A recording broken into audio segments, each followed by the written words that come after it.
শ্ৰীমন্ত শংকৰ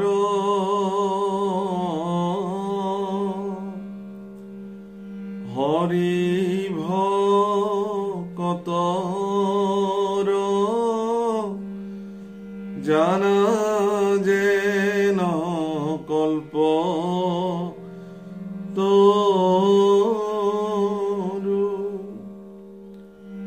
তাহান্ত বিনাই নাহি নাহি নাহি আমাৰ পৰম গুৰু ৰাম আমাৰ পৰম গুৰু হে ৰাম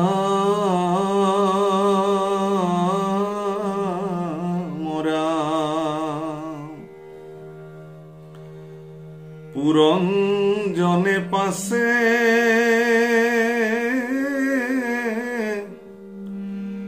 নগৰৰ কাছে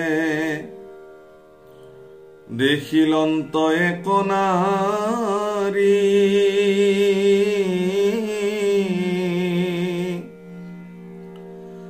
ৰূপে বিতুপনী ত্ৰৈলোক্য মোহিনী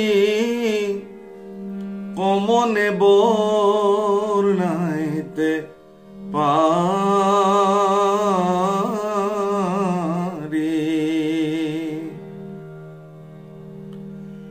ৰাম দহ গোটা বীৰ আগে পাছে চলে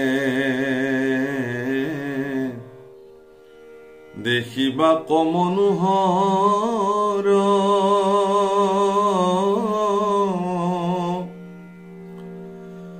সহস্ৰে সহস্ৰে পদাতি অজস্ৰে চলে সংগে কৈ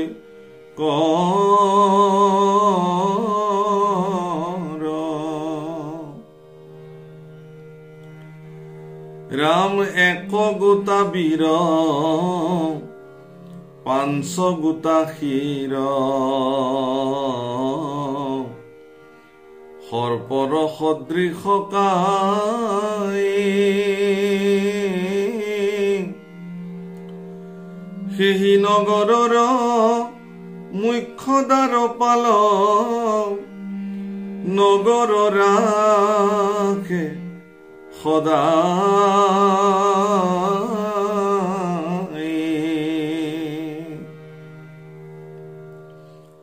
স্বামী বিচাৰিয়া ফুৰে স্থানে স্থানে আপোনাৰ অনুৰূপ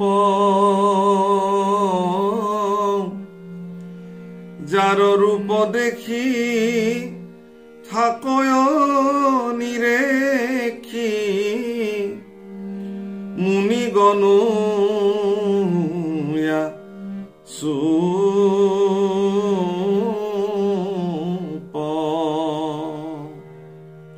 প্ৰণাম প্ৰভু কলাসকল জয় জয়তে আপোনাক সমস্তৰে শ্ৰী চৰণত কোটি কোটি প্ৰণিপাত নিবেদন কৰি এই দাসে ধাৰাবাহিকভাৱে যি ভাগৱত চৰ্চা চলাই থকা হৈছে আৰু আজিৰ এই ধাৰাবাহিক খণ্ডটি উপস্থাপন কৰিবলৈ লোৱা হৈছে হে গুৰুসকল হে সমস্ত সজ্জনসকল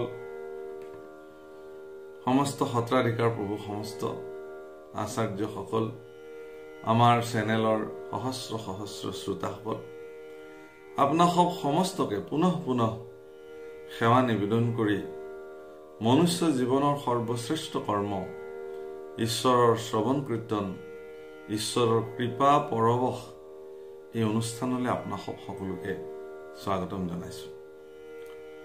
আপোনাক সবে শুনি আছে শ্ৰীমদ ভাগৱত শাস্ত্ৰৰ চতুৰ্থ স্কন্ধৰ এটি বিশেষ অধ্যায় পুৰঞ্জনৰ যি কথা বা পুৰঞ্জন অধ্যায় আজি আপোনাৰ খবৰ সন্মুখত ব্যক্ত হৈছে পুৰঞ্জনৰ আত্মবিস্মৃতি।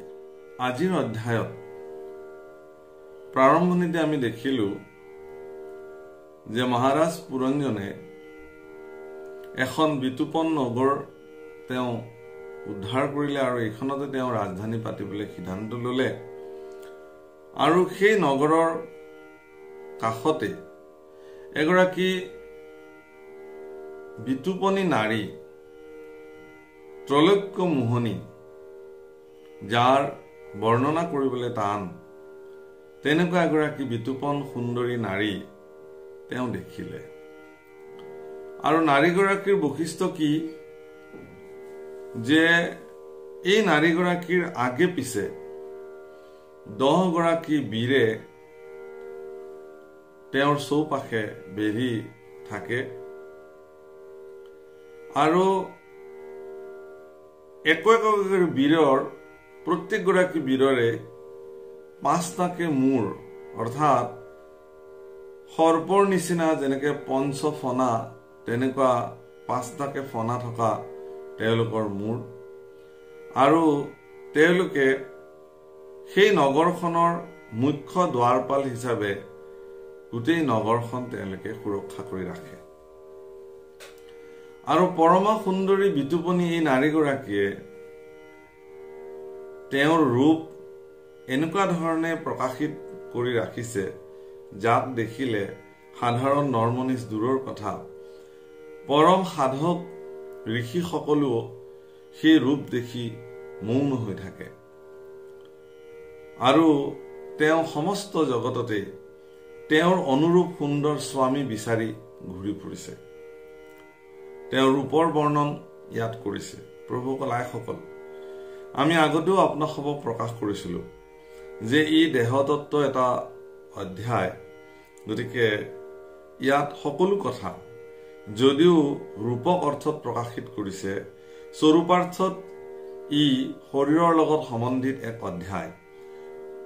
পিছৰ ফালে সকলোখিনি কথা মুকলি কৰিব, যিহেতু সম্প্ৰতি মুকলি কৰা নাই, গতিকে যিভাৱে আছে সেইভাৱে আমি আগবাঢ়ো। নিশ্চয় তেতিয়া আমাৰ মননশীল দৃষ্টিভংগীৰে কথাসমূহ ল'বলৈ ভাল হ'ব। সদ্যহতে কোন এই নাৰী, আমাৰ শৰীৰ তত্ত্বত ইয়াৰ সম্বন্ধ কি, সেই কথা আমি নিশ্চয় পাম। কিন্তু এইখিনিলৈকে আমি দেখিছো যে মহাৰাজ পুৰঞ্জনে এনেকুৱা এগৰাকী নাৰী তেওঁৰ দৃষ্টিত ধৰা পৰিছে, তেওঁ দেখিছে। নাৰীগৰাকীৰ ৰূপ আৰু ভাগৱতত বৰ্ণন কৰিছে। হীৰা মৰা নাখাতিল ফুল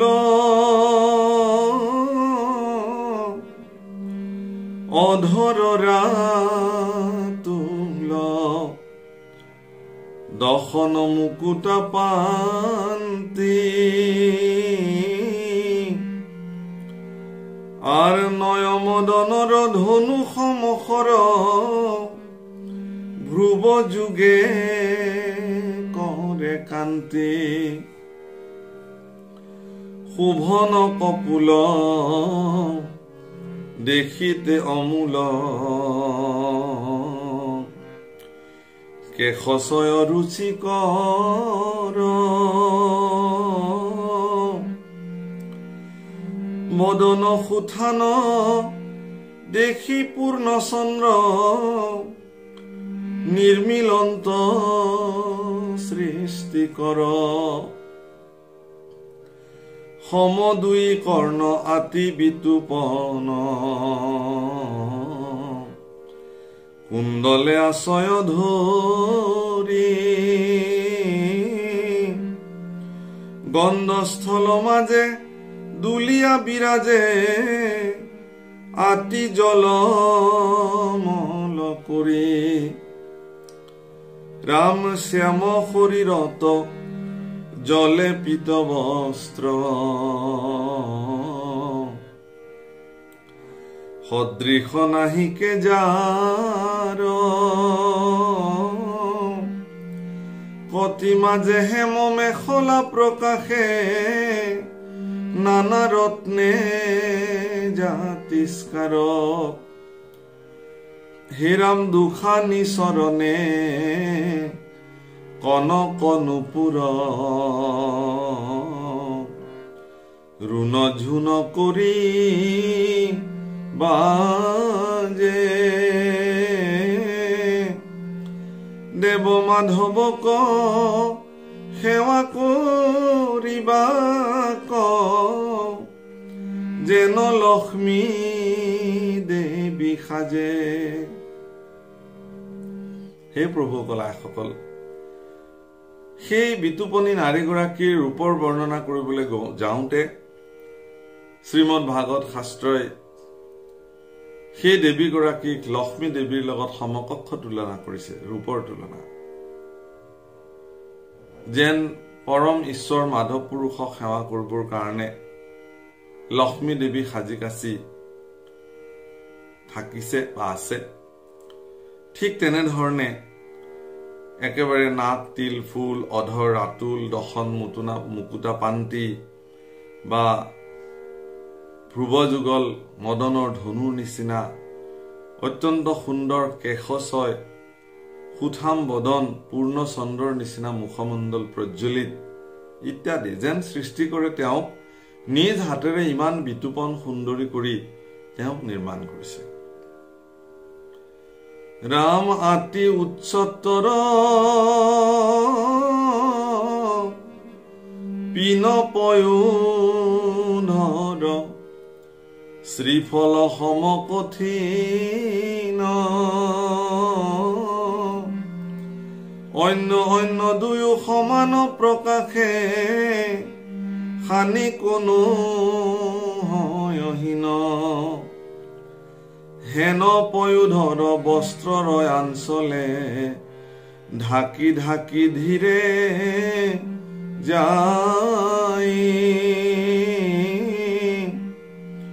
ও আতি মধ্যখিনি গজেন্দ্ৰ গামিনী লাজে অৱনতকাই কনক কংকন বাহুত শুভয় কণ্ঠত মুক্তি কহাৰ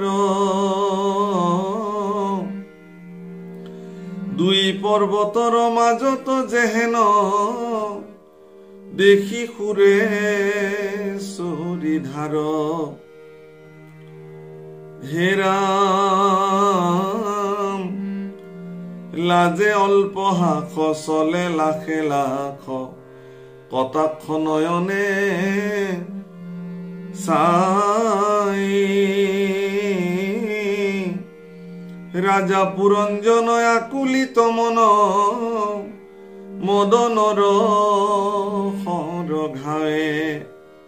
হে প্ৰভু কলাসকল, পিন পয়োধৰ অতি উচ্চতৰ শ্ৰীফল সম কঠিন আৰু ইমান সুন্দৰ বস্ত্ৰেৰে ঢাকি ৰাখিছে অতি মধ্যখিনি গজেন্দ্ৰ গমনী হস্তীৰ নিচিনা ধীৰে ধীৰে খোজ কাঢ়িছে আৰু বাৰে বাৰে লাজতে তলমূৰ কৰিছে আৰু কনক কংকন বাহুত বাজু শোভা কৰিছে আৰু অত্যন্ত মূল্যৱান মুকুতাৰ হাৰ কণ্ঠত পৰিধান কৰিছে আৰু লাজে মধুৰ মধুৰ হাঁহি ৰজা পুৰঞ্জনৰ ফালে দৃষ্টি কৰিছে আৰু ৰাজা পুৰঞ্জনে এই নাৰীগৰাকীৰ এনে মোহনীয় ৰূপত মদনৰ কাম তেওঁৰ যি কাম তেওঁৰ উৎপন্ন হৈছে আৰু সেই মদনৰ সৰ ঘাৱত তেওঁ যেন লাহে লাহে আঘাত হ'বলৈ আৰম্ভ কৰিছে আৰু ৰজা পুৰঞ্জনে তেওঁৰ সমীপলৈ লাহে লাহে গুচি আহিছে। হীৰা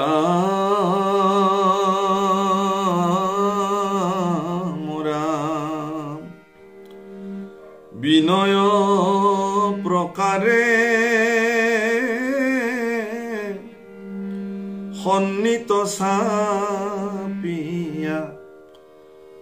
ও বোলে পুৰঞ্জন ৰাই কি নাম তোমাৰ কাহাৰ জীয়াৰী যাইবা তুমি কোন ঠাই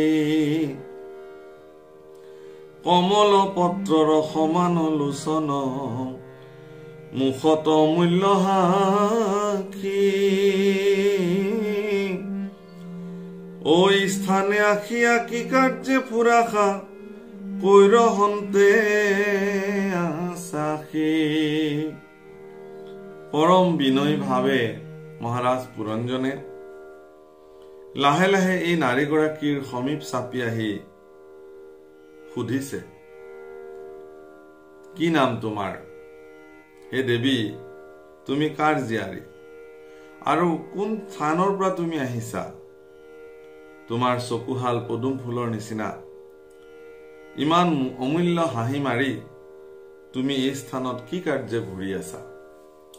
এই বুলি মহাৰাজ পুৰঞ্জনে এই বিতুপন সুন্দৰী নাৰীগৰাকীলৈ প্ৰশ্ন কৰিছে। হেৰা মৰা ইটো পুৰী খান আতি বিতুপন দেখিয়া শৰীৰ জোৰে আৰ দশ গোটা বীৰ আগে পাছে চলে আকাশত যেন উৰে। হে দেৱী, এই বিতুপন নগৰীত তোমাক দেখি আচলতে শৰীৰ জোৰ পৰি গৈছে। এনেকুৱা প্ৰচণ্ড শক্তিমন্ত 10 গৰাকী বীৰ লৈ আগে পিছে তুমি ভ্ৰমণ কৰিছা। আচলতে তোমাৰ উদ্দেশ্য কি? কলে যাবা? ক'ৰ পৰা আহিছা? ৰাম নেত ফালি মাথে জাৰু খান্দাতে পদ ভৰে মহি কাম্পে ত্ৰৈলোক্য ভিতৰে কেৱে নাহি সম জমক যুজিবে জাম্পে। হাতত এখন খান্দা লৈ পেলাই সমস্ত পৃথিৱী কম্পমান কৰি তুমি আহিছা। ত্ৰৈলোক্য ভিতৰত কোনো যেন তোমাৰ লগত যুদ্ধ কৰিবলৈ কাৰো সাহস নাই, যেন যমৰ লগত যুঁজিবৰ কাৰণেহে প্ৰয়াস কৰা হ'ব। ইমান শক্তিবান, ইমান ৰূপৱান 10 গৰাকীকে প্ৰচণ্ড বীৰ আগে পিছে লৈ তুমি ক'ত ঘূৰি আছা হে দেৱী? এই বুলি পৰম বিনয়ী ভাৱে মহাৰাজ পুৰঞ্জনে তেওঁ প্ৰশ্ন কৰিলে। হে ৰাম কংকন কনক বাহুত ভূষণ ঐ অংগ দেখি জাতি স্কাৰ সুবৰ্ণ কুণ্ডলে কৰ্ণ শোভা কৰে গলত সোণাৰ হাৰ কতিপিত ধুতি তাহাতে কিংকিনি বাজে ৰুণু ঝুন কৰি চৰণে নুপুৰ সঘনে বাজয় সবা কুফুৰে আৱৰি আর পাঞ্চ মুণ্ডে জানা মহা সর্পভূত চলয় তোমার আগে ইটু স্ত্রীগণ তোমার কি হয় কহিও মহাভাগে সবার উপরি একে অধিকারী হেন জানো অনুমানে তোমার আমার কমন সম্বন্ধ কহিও বিদ্যমানে। হে দেৱী, সুন্দৰ ৰত্ন কিংকিনী খচিত বস্ত্ৰ অলংকাৰ পৰিধান কৰি চৰণৰ নুপুৰৰ ৰুণুজুনু শব্দ কৰি চৌপাশ সেই শব্দ ধ্বনিৰে আৱৰি এক বিশেষ পৰিৱেশৰ সূচনা কৰি পঞ্চমুণ্ডযুক্ত মহাসৰ্পসম এই বীৰ বীৰংগনাসমূহ লগত লৈ তুমি আচলতে কলে গৈ আছা? এয়া কি মহিমা, এয়া কি ৰূপ? মই জানো যে সমস্তৰে ওপৰত এগৰাকী অধিকাৰী আছে, তাৰ পিছতো তুমি কোন? দৰাচলতে তোমাৰ আৰু মোৰ কিবা সম্বন্ধ আছে নেকি? বা তোমাৰ আৰু মোৰ মাজত এনেকুৱা কিবা সম্বন্ধ হ'ব পাৰে নেকি? এই কথা মই তোমাৰ পৰা জানিব খুজিছো। হে ৰাম, কিবা লক্ষ্মী তুমি বিষ্ণু কছাহিয়া, দুৰ্ঘুৰ বনে গমন, তোমাৰ দুখানি চৰণ দেখিয়া পবিত্ৰ ভৈলে কমন। আৰ কিনো ভাগ্য মূৰতো দেখিলো তোমাক, মনত বৰ সন্তোষ। আকস্মিতে যেন কাহাকো হাতত পৰিলে ক পদ্মকোষ। তুমি লক্ষ্মী নেকি যে এই গহীন অৰণ্যত তুমি বিষ্ণুক বিচাৰি ফুৰিছা? তোমাৰ দুখানি চৰণ দেখি মোৰ মন পবিত্ৰ হৈ গল। হে দেৱী,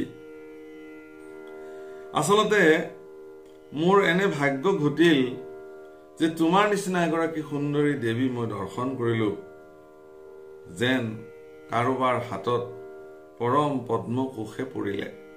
তোমাক দেখি মোৰ এনেকুৱা অৱস্থা হৈছে। মোৰ মানসিকতা অন্তঃকৰণে তোমাৰ আগত ব্যক্ত কৰিলো। হে দেৱী, আচলতে তোমাৰ পৰিচয় মোক প্ৰদান কৰা। ৰাম লজ্জা উমা লক্ষ্মী তিনি দেৱী মাজে, কেহু যে নুহিকা তুমি। যিটো দেৱী সিটো আকাশে ফুৰয়, তুমি চলি ফুৰা ভূমি। লজ্জা দেৱী, উমা দেৱী, লক্ষ্মী দেৱী, এই সকল দেৱীৰ মাজত তুমি নোহোৱা। কাৰণ সেইসকলে আকাশ মাৰ্গত ঘূৰি ফুৰে, কিন্তু তুমিতো অৰণ্যত খোজকাঢ়ি ভ্ৰমণ কৰি আছা। আচলতে তুমি কোন? মহাৰাজ পুৰঞ্জনৰ মনত এই নাৰীগৰাকী দেখাৰ লগে লগে এনে বিভিন্ন প্ৰশ্ন উত্থাপন হল, আৰু জিজ্ঞাসু মনৰ ৰজা পুৰঞ্জনে দেৱীৰ পৰা তেওঁৰ প্ৰকৃত পৰিচয় জানিবৰ কাৰণে তেওঁ ইচ্ছুক হৈ পৰিলে। দেখা গল যে মহাৰাজ পুৰঞ্জন ক্ৰমাগতভাৱে সেই ৰূপৱতী কন্যাগৰাকীৰ মোহত লাহে লাহে যেন আবদ্ধ হবলৈ আৰম্ভ কৰিছে। আপোনাসবে দেখিছে যে এই নাৰীগৰাকীয়ে ইয়াৰ আগত বৰ্ণন কৰিছে যে তেওঁৰ মনোমত স্বামী বিচাৰি তেওঁ যিহেতু ঘূৰি ফুৰিছে, গতিকে পুৰঞ্জনৰ নিচিনা পৰম পৰাক্ৰমী আৰু শক্তিশালী ৰজা, দেখিবলৈ ৰেৱতা সম সুন্দৰ এনেকুৱা এগৰাকী ৰজাক দেখি বা এই ৰজাগৰাকীক নিজৰ প্ৰতি আকৰ্ষণ কৰিবৰ কাৰণে এই দেৱীগৰাকীৰ যিখিনি প্ৰয়াস, সেই প্ৰয়াসত যেন তেওঁ লাহে লাহে সফল হবলৈ আৰম্ভ কৰিছে। ভাগৱতৰ এই চিত্ৰ বৰ বিতোপন। প্ৰভুসকল, এনেকুৱা পৰিঘটনা প্ৰত্যেকজন ব্যক্তিৰ জীৱনতেই সংঘটিত হয়। মই আগতেই কৈছো যে এই শৰীৰ তত্ত্বযুক্ত এক বিশেষ অধ্যায়, গতিকে যিহেতু ইয়াত মুকলি কৰা নাই এতিয়ালৈকে, গতিকে মুকলি নিশ্চয় অকমান পিছত হ'ব বা ইয়াৰ পৰৱৰ্তী অধ্যায়সমূহত মুকলি কৰিব। গতিকে এইভাৱেই এই কথাখিনি ধাপে ধাপে আগবাঢ়িছে, আৰু পাৰিলে আমাৰ জীৱনৰ কৰবাত ইয়াৰ কিবা মিল আছে নেকি তাক অনুভৱ কৰাবৰ কাৰণে ভাগৱতে যত্ন কৰিছে। আৰু আপোনাসবেও অকমান যদি মনস্তাত্ত্বিকভাৱে গভীৰভাৱে এই কথাখিনি অনুধাৱন কৰিবলৈ আৰম্ভ কৰিব, কৰবাত আপোনাৰ মাজতে আপুনি পুৰঞ্জনক দেখা পাব, আৰু কৰবাত এই দেৱীগৰাকীকো আপুনি দেখিবলৈ পাব।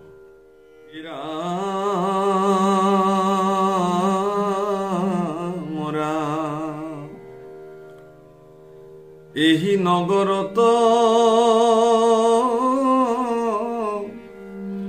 মই স্বামী সংগে, ভোগ ভুঞ্জা অপৰ্যন্ত, যেন বৈকুণ্ঠত বিষ্ণুৰ সংগত, লক্ষ্মী মাও বিৰাজন্ত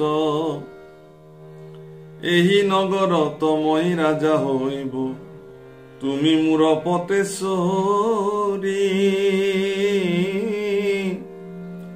ইতিনি ভুৱনে গুণি চোৱা মনে কোন আছে মোক সৰি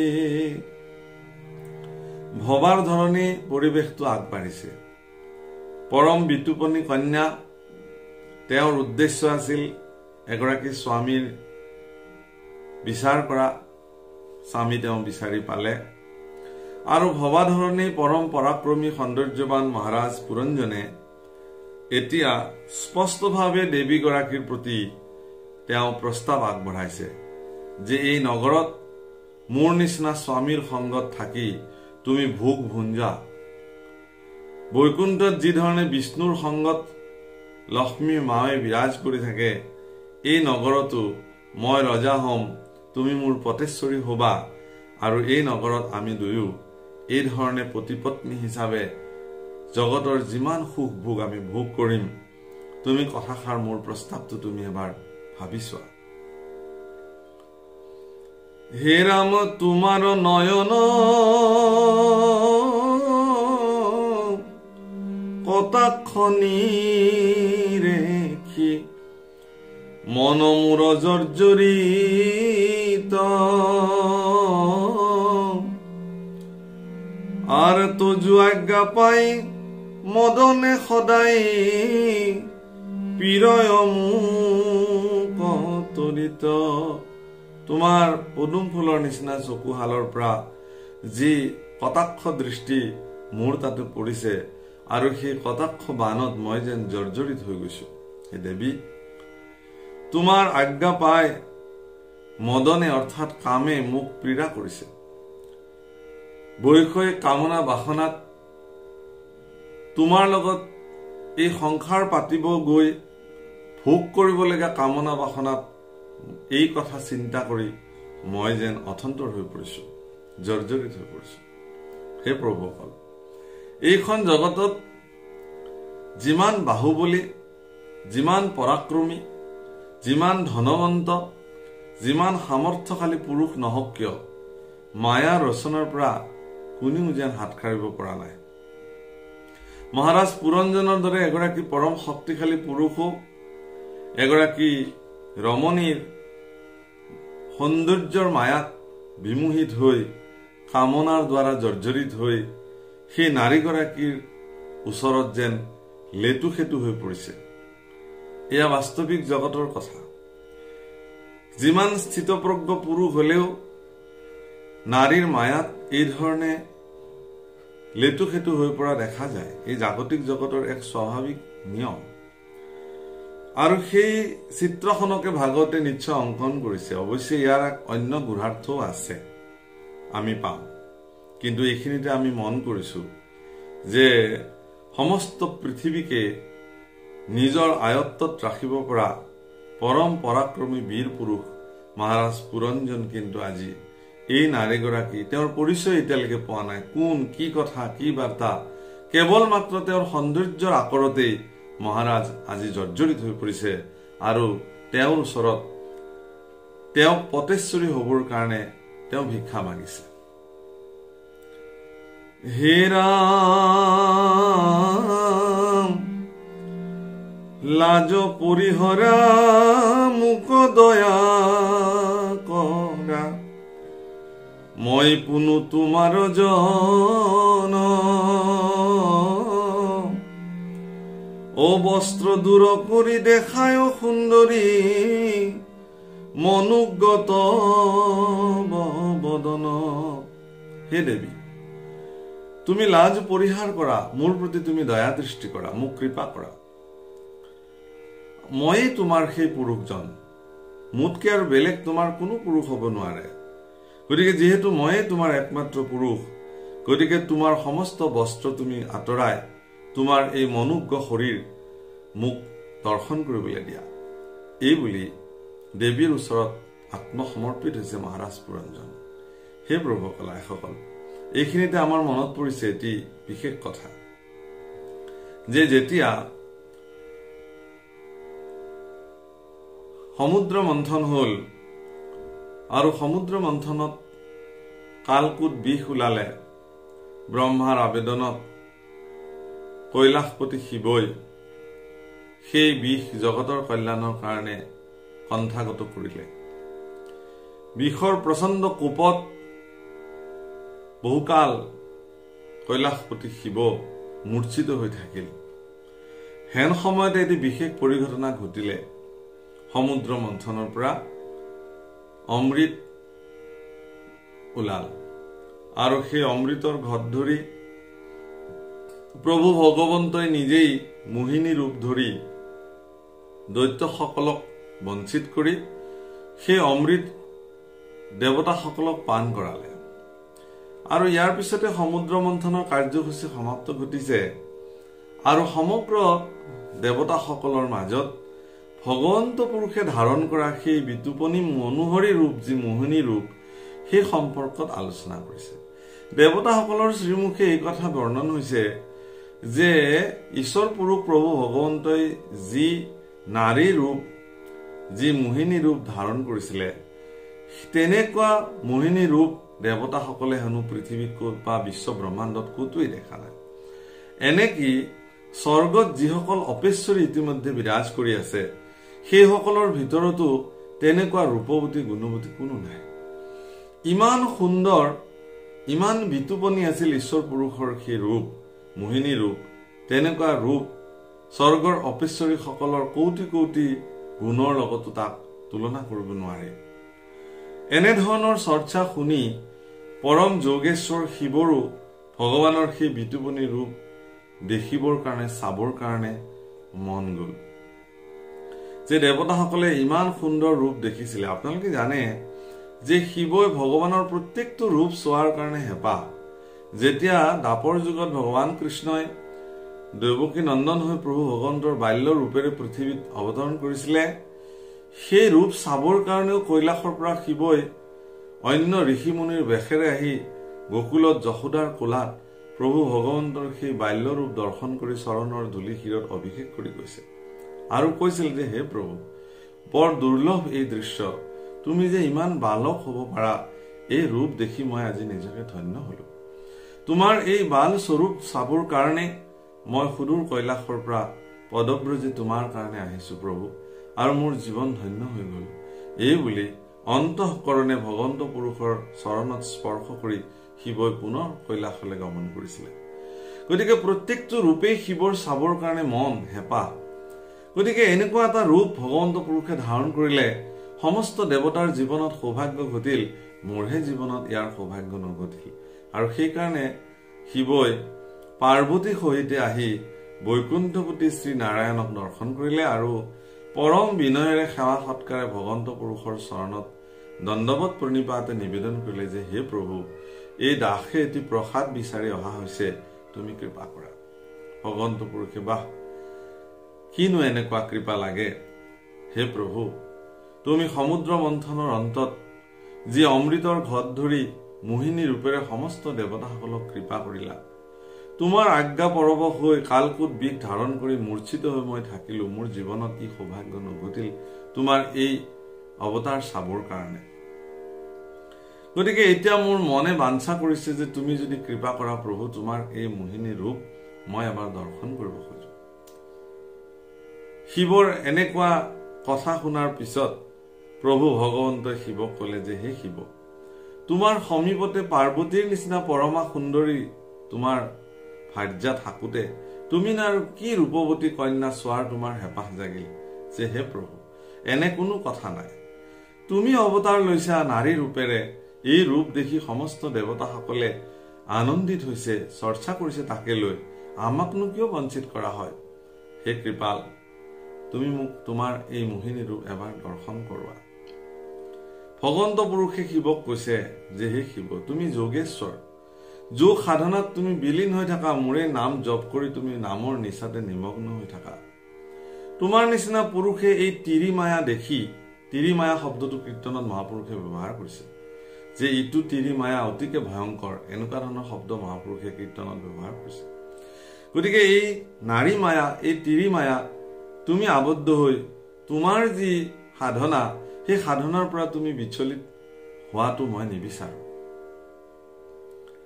তেতিয়া শিৱৰ মনলৈ এটি অহংকাৰ আহিলে আৰু তেওঁ অহংকাৰ ব্যক্ত কৰিলে যে প্ৰভু, তোমাৰ কৃপাতে মই যি যোগ শক্তিৰ দ্বাৰা মদনকো মই বশ কৰি ৰাখিছো, ভস্ম কৰি দিছিলো মদনৰ শৰীৰ। মোৰ তৃতীয় নয়নৰ প্ৰহাৰত মদনো অনংগ হৈ পৰিছিল, অংগহীন হৈ পৰিছিল। গতিকে মোকনো এই নাৰী মায়া, তিৰি মায়া কি কৰিব পাৰে? গতিকে তুমি নিৰ্বিঘ্নে তোমাৰ এই মায়া মোক দেখুৱাব পাৰা।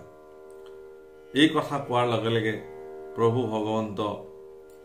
ভগৱন্তৰ মনলৈ এই ধাৰণাটো আহিলে যে শিৱৰ মনত থকা যিখিনি অহংকাৰ, সেই অহংকাৰখিনিক মই নস্যাৎ কৰিব লাগিব। গতিকে তৎক্ষণাতে যি থানত শিৱ বহি আছিলে সেই থানত ভগৱন্ত পুৰুষ অন্তৰ্ধান হল আৰু এটি বিতুপন সৰোবৰ তাতে নিৰ্মাণ হল। আৰু সৰোবৰৰ এনেকুৱা ৰূপ, ফুলে ফলে জ্যোতিষ্কাৰ, আৰু তাত যি মধুৰ মলয়া বতাহ বৈছিল, সেই মলয়া বতাহৰ লগত সুগন্ধিযুক্ত ফুলৰ ৰেণুৰ সুগন্ধিয়ে শিৱৰ মন প্ৰাণ হৰষিত কৰি তুলিছিল। আৰু এনেকুৱা এখন আচৰিত জগতত তেওঁ প্ৰৱেশ কৰিছিল য'ত কুলিৰ কুহু কুহু পঞ্চম নাদৰ সুৰত তেওঁৰ মন প্ৰাণ কৰবালৈ গুচি গৈছিল। আৰু এনেধৰণে চৌপাশে থকা সেই বিতুপন সৌন্দৰ্য শিৱই নিজ চকুৰে দৰ্শন কৰিছিল। আৰু কিছু সময় পিছতে তেওঁৰ কাণত নুপুৰৰ ৰুণুজুনু ধ্বনি শুনিবলৈ পাইছিলে। আৰু এই ৰুণুজুনু ধ্বনিক নিৰীক্ষণ কৰি তেওঁ দূৰলৈ চকু থৰ কৰি চাই দেখিছিল যে সেই বিতুপন সৰোবৰৰ সিটো পাৰত এগৰাকী বিতুপন কন্যা খেৰি খেলাই, ভান্তা খেলাই দৌৰি ফুৰিব ধৰিলে। মাজে মাজে ফুলনিৰ জোপোহাৰ আহাৰ হয়, তাৰ মাজে মাজে আকৌ ভুমুককে ওলায়। কেতিয়াবা কেৱল চাদৰখন দেখা পায়, কেতিয়াবা কেৱল ভৰি দুখন দেখা পায়, কেতিয়াবা অকল শৰীৰটো দেখা পায়। আৰু লাহে লাহে লাহে লাহে যোগীৰাজ শিৱই সেই নাৰীগৰাকীৰ সমীপ চাপিবলৈ যত্ন কৰিলে। ভগৱন্ত পুৰুষৰ এই মোহিনী ৰূপ পুনৰ শিৱৰ দৰ্শন কৰিবলৈ সৌভাগ্য ঘটিলে। কিন্তু আশ্চৰ্যজনক কথা যে তাৰ পিছৰখিনি যিখিনি কথা বৰ্ণন কৰিছে ভাগৱত শাস্ত্ৰত আমি পাম, আমাৰ ভাগৱততে আমি এইবোৰ পাম। কিন্তু আজি মাত্ৰ আপোনালোকক এইকাৰণে এইখিনি কথা অৱগত কৰোৱা হ'ল যে পৰম যোগীৰাজ শিৱ তেওঁ সেই বিতুপন মোহিনী নাৰীগৰাকীৰ সৌন্দৰ্যত নিজক সমৰ্পিত কৰিলে। আৰু তেওঁ এনেকুৱা ধৰণৰ কথা ক'বলৈ আৰম্ভ কৰিছিল যিখিনি কথা আজি মহাৰাজ পুৰঞ্জনে কৈ আছে। আনকি শিৱই এনেকুৱা ধৰণৰ কথাও মোহিনীক কৈছে, তুমি যদি মোক তোমাৰ জীৱনত পতি হিচাপে সামৰি লোৱা, মোৰ পৰমা সুন্দৰী পত্নী পাৰ্বতীক তোমাৰ চৰণৰ দাসী কৰি দিম। মই তোমাক সৰ্বদা তেওঁ সেৱা কৰিব লাগিব, তুমি চিন্তাই কৰিব নালাগে। যিগৰাকী সতী, যিগৰাকী পাৰ্বতীয়ে যুগ যুগ সাধনা কৰি শিৱক পতি হিচাপে পাইছিল, আজি শিৱ এগৰাকী মোহিনী নাৰীৰ পালত পৰি নিজৰ পত্নী, পৰম সাধক পত্নী পাৰ্বতীকো তেওঁৰ দাসী কৰি দিয়াৰ প্ৰতিশ্ৰুতি প্ৰদান কৰিছে। এয়া হ'ল ঈশ্বৰৰ মায়াৰ প্ৰভাৱ। গতিকে আমাৰ নিচিনা মনুষ্যসকল কোন কোটা? আমি ভগৱন্তৰ সেই মায়াৰ কাল কোপত পৰি পেলাই আমি আমাৰ জীৱনবিলাক যি ধৰণে যন্ত্ৰণাযুক্ত কৰি ৰাখিছো, এবাৰ ভাবিলে আমাৰ ভয় লাগে। আজি পুৰঞ্জনৰো সেই একে অৱস্থা হৈছে। আৰু গোটেই পুৰঞ্জন অধ্যায়ত আমাৰ জীৱন যৌৱনৰ এই খেলখন ইয়াত সম্পূৰ্ণ চিত্ৰাংকন কৰা হৈছে। আৰু ইয়াত কৰিব আমি দেখিছো যে আজি পুৰঞ্জনে সেই একেখিনি কথাকে কৈছে যে তুমি তোমাৰ তাতে মোক সামৰি লোৱা। এটা চৰ্ত মাত্ৰ কি যে তুমি মোক তোমাৰ চৰণৰ দাস কৰি লোৱা, তুমি মোৰ হৈ যোৱা, তোমাৰ পৰম সেই মনোজ্ঞ বদন তুমি সমস্ত বস্ত্ৰ গুচাই পেলাই মোক তুমি দৰ্শন কৰোৱা হে দেৱী, এই বুলি প্ৰাৰ্থনা কৰিছে। হে ৰাম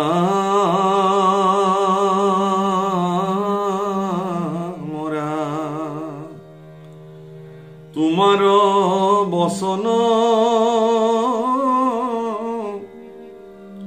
শুনিয়া সুন্দৰী কৰ্ণৰ সফল হোক, আৰ মদন কদন এৰুৱাইয়াৱে দাস বুলিলো আমুক। পুৰঞ্জনে কৈছে, হে দেৱী, তোমাৰ এষাৰি মাত্ৰ বচন, অৰ্থাৎ তুমি যে মোক গ্ৰহণ কৰিছা, তুমি যে মোক স্বামী হিচাপে বৰণ কৰিছা, মাত্ৰ এইখিনি কথা মুখেৰে কৈ মোৰ কৰ্ণৰ সফল কৰা। হে প্ৰভুসকল, আইসকল, পুৰঞ্জনৰ দৰে ৰজা, যাৰ কৰ্ণৰে কৃষ্ণ কথা শুনি তেওঁৰ কৰ্ণ সফল হ'ব লাগিছিল বুলি ক'ব লাগিছিল। অৰ্থাৎ আমাৰ এই দুখন কৰ্ণ, আমি কেৱল বিষয় কথা শুনি সন্তোষিত হৈ থাকো। মোৰ কোনোবাই প্ৰশংসা কৰে নেকি, মোক কোনোবাই বহুত উচ্চস্তৰীয়ভাৱে সন্মান কৰিছে নেকি বচনেৰে, এই কথা শুনিবৰ কাৰণে আমি হাবিয়াস হৈ থাকো। কিন্তু এই দুখন কৰ্ণেৰে আমি আচলতে কৃষ্ণ কথা শুনিয়ে জীৱন সফল কৰিব লাগে। কিন্তু আজি মহাৰাজ পুৰঞ্জনে কৈছে যে, হে দেৱী, তুমি যদি এবাৰ মোক তুমি মুখ বৰি ধৰি লোৱা, এনেকুৱা এষাৰ বচন মাত্ৰ যদি তুমি কোৱা, তেতিয়াহ'লে মোৰ যেন কৰ্ণ সফল হৈ যাব। আৰু মোৰ যি মদন, মোৰ শৰীৰত সৃষ্টি হোৱা যি কামনা বাসনা, এই কামনাৰ জুইকুৰা তুমি নিৰ্বাপিত কৰি তুমি মোক আচলতে তোমাৰ দাস হিচাপে গ্ৰহণ কৰা, এই বুলি প্ৰাৰ্থনা কৰিছে।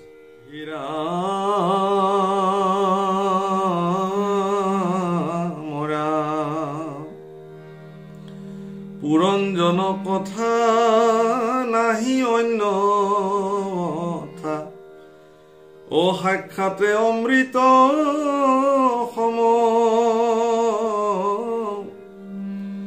অ আক জীৱাজনে শুনে কমনে, তাক কি কৰিবে যম।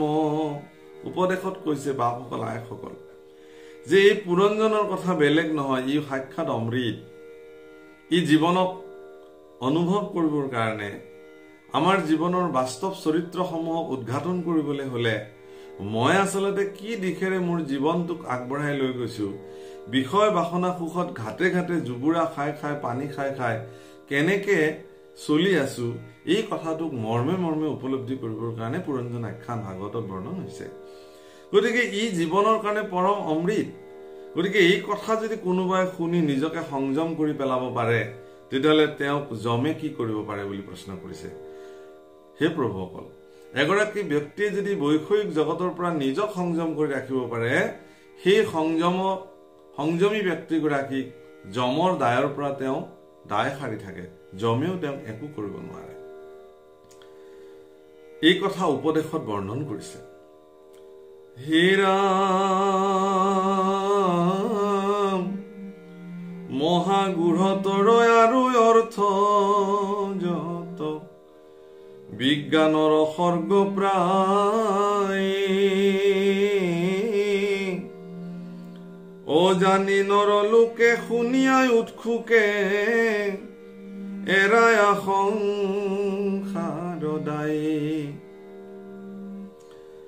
আর মিশ্র রত্নাকর কৃষ্ণর কিঙ্কর, আকপদ বন্ধে ভনে, অজমপুর বংশা পুণ্য ক্ষয় সঞ্চা,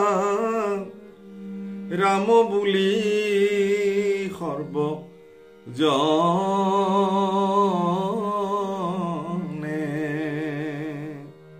হে বাপসকল, আইসকল, পুৰঞ্জন আখ্যান অতি বৃহত্তৰ আৰু অত্যন্ত গভীৰ তত্ত্ব সম্বলিত এটি অধ্যায়। আৰু পৰম উৎসুকেৰে আপোনাসবক শ্ৰৱণ কৰিবৰ কাৰণে ৰত্নাকৰ মিশ্ৰই এই পদ ধ্বনিত কৰিছে।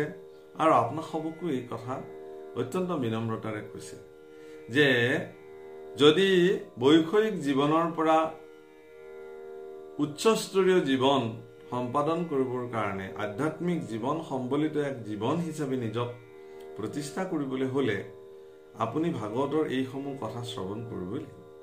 বিশেষত পুৰঞ্জন অধ্যায়ে আপোনাৰ জীৱনৰ সমস্ত তত্ত্ব উপলব্ধিৰ এক পূৰ্ণ সুযোগ প্ৰদান কৰিছে।